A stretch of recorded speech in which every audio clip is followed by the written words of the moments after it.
দুবারে elephant কার মাদিকেরি থেকে মাত্র 28 kilometre দূরে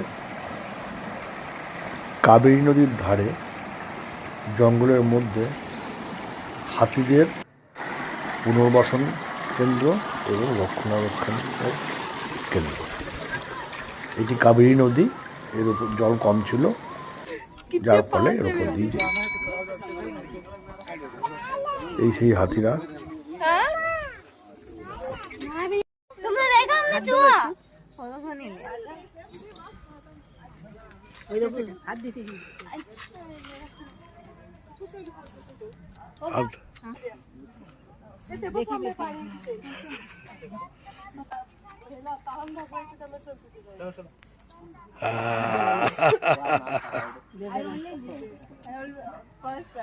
তুমি যাও, তুমি হাতটা বাড়াও, হাতটা বাড়াও।